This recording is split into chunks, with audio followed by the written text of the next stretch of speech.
मध्य प्रदेश में समस्त कर्मचारियों के लिए महत्वपूर्ण अपडेट सामने निकल कर आ रही है।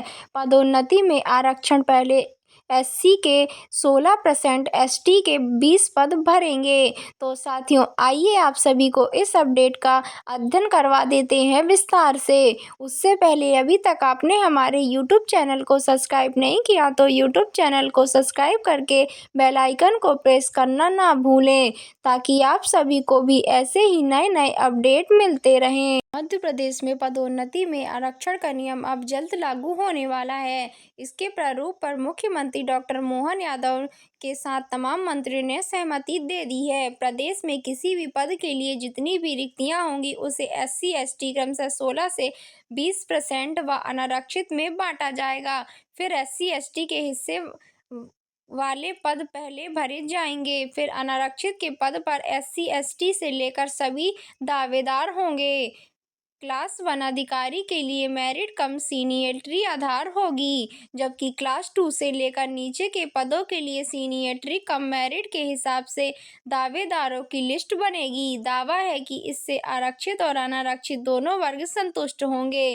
करीब 4 लाख कर्मचारी और अधिकारी प्रारूप में यह बताया गया है कि पूर्व में जिनकी पदोन्नति हो चुकी है उन्हें रिवर्ट नहीं किया जाएगा, ना रिटायर कर्मचारियों को लाभ मिलेगा। जिस दिन नियम का नोटिफिकेशन होगा उसी दिन से इसे लागू माना जाएगा।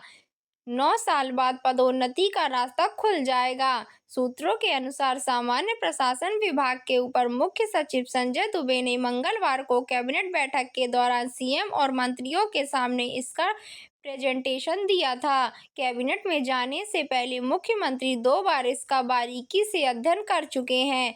माना जा रहा है कि अगली कैबिनेट बैठक में प्रस्ताव मंजूरी के लिए जा सकता है। सबसे पहले जनजातीय वर्ग के पद भरे जाएंगे, फिर आरक्षित का नंबर आएगा। एससी एसटी वर्ग के लिए आरक्षित पद पर कोई पात्र व्यक्ति नहीं मिलता, तो उनके पद रिक्त रहेंगे। हर साल सितंबर से नवंबर की बीडीपीसी होगी। साथ ही 31 दिसंबर की तारीख में चयनित लोगों की पात्रता का निर्धारण होगा। 1 जनवरी से जैसे जैसे पद रिक्त होते जाएंगे और पात्र लोगों को प्रमोशन मिलता जाएगा। प्रमोशन के जितने पद रिक्त होंगे उसके 2 गुना के साथ 4 लोग अतिरिक्त बुलाए जाएंगे। यानी 6 पद हैं तो 2 गुना 12 और 4 अतिरिक्त यानी 16 लोग बुलाए जाएंगे। बता दें कि प्रमोशन में रोक की वजह से 1 लाख कर्मचारी रिटायर हो चुके हैं। राज्य सरकार ने तबादला नीति 2025 के तहत तबादला करने की मियाद 17 जून तक बढ़ा दी है। स्कूल शिक्षा विभाग पहले ही 16 जून तक तबादले कर रहे हैं, इसलिए नई तारीख आने के बाद बाकी विभागों में भी शेष तबादले हो सकेंगे।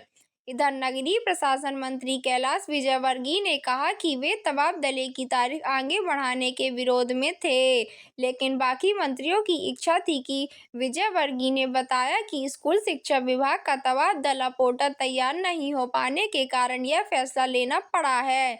इसका फायदा सभी विभागों को मिल गया है। खुद की गलती से एसईआर नहीं मिली तो डीपीसी में नाम पर विचार नहीं होगा। पदों पर प्रमोशन के समय गोपनीय चरित्रावली एसईआर को अहम रखा जाएगा।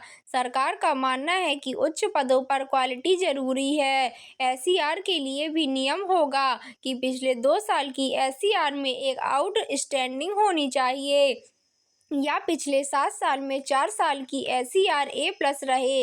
यदि किसी वर्ष की एसईआर नहीं है तो और इसके नहीं होने में कर्मचारी अधिकारी की गलती है तो डीपीसी में उस नाम पर विचार नहीं होगा।